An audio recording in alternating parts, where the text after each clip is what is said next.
Welcome to Forcing Function Hour. I'm your host, Chris Sparks. This is the Best of 2022 episode highlighting 5 of our favorite moments from the past year. Lots of stellar guests on Forcing Function Hour this year, so it was really tough to limit down to just 5. Abigail Fuller is an award-winning documentary filmmaker whose work includes 5 seasons on the Emmy-Nominated series Chef's Table, Dear Oprah for Apple TV+, and the featured documentary Do You Dream in Color. Abby's work has twice premiered at the Berlin International Film Festival, the Big Sky Documentary Film Festival, Telluride's MountainFilm, and the Metropolitan Museum of Art, just to name a few. Abby is dedicated to telling deeply human stories that allow for empathy and sharing new perspectives. In this highlight, Abby shares how to identify the stories worth telling. Abby reveals that all great filmmakers have the power of active listening. They arrive on set with a clear vision of the shots they want, but are also attuned to the frequency of what is happening in the here and the now, ready to follow the story wherever it takes them. I think that everyone's story is worth telling to some degree. And that's kind of the point, is that we can see ourselves in all of these stories because there is so much shared humanity.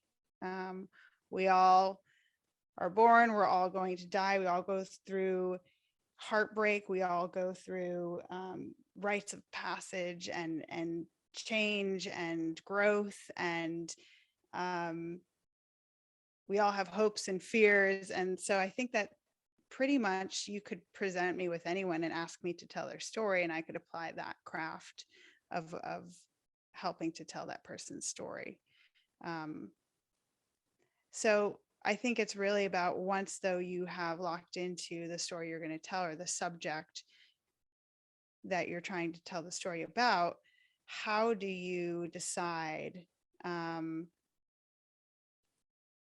to make that resonate with an audience, right? What are the ways that you're going to, obviously, and I'm talking right now more in like a biographical storytelling way, versus obviously there's so many different types of storytelling. But in this sense of like having the honor or the privilege of telling a specific person's story, like we do in Chef's Table, it's really about making these evaluations about how am I looking for their truth, and what makes them tick, and what makes them both different from everyone else, but also the same. And that really is a process of listening, and with the goal of making sure that there is the integrity of what is their truth is heard, but at the same time we're crafting it into a story that can be heard and felt by potentially millions of people. And taking somebody's life and condensing it down to a 45-minute film, for example, there's a lot that we have to omit. There's a lot of choices you have to make. There's a lot of decisions. It isn't just an objective portrayal of the truth, right? It's a lot of choices are made by filmmakers and the teams that we have working on these projects, but the essence of their truth has to be there. And if the closer we get to that, the closer it is usually felt by other people. When people ask me why am I any good at documentary filmmaking, or what has allowed me to have a career in this field, I think that I'm good at it because I'm a good listener, and I'm actually interested in what people have to say and how they feel. And I think the emotion is where the truth is. And that's where the power of the story is. So by giving someone the opportunity to say, first of all, you can trust me. That's the first step.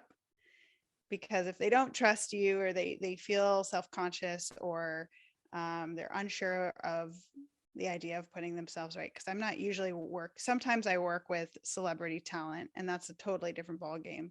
But when you're working with somebody who's not a professional of being on camera, and they're going to have to share it, share their ideas and share a part of their soul with their audience, the first step is to creating that sense of trust.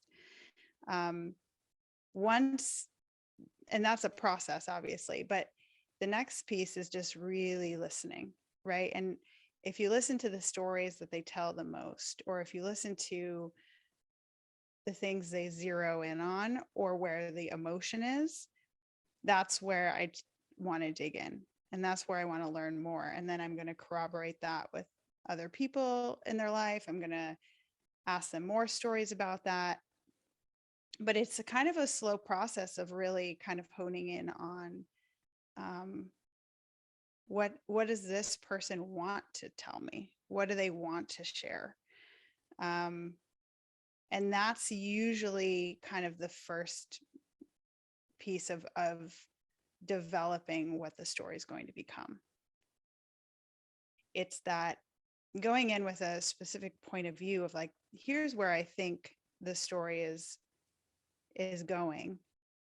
And so I'm going to push it in this direction to make sure that I have the pieces to tell that story, but also being ready and open to move in a new direction when you hear something that is more interesting or shines a light on another truth that you didn't recognize that was beneath that. So it's that constant dance of having a plan and feeling really confident in sculpting that and directing the narrative, but also knowing when to pull back and say, I'm actually here to listen and I want it to be authentic and real. And so I have to, let this person in the story guide me. So it is that push and pull, and it is a dance. And that's really where you find the magic. Because if it's unguided and there's no direction, then, there's no story, there's no beginning, middle, end, there's no emotional arc. But if you come in too prescriptive, you're going to lose the essence of the truth.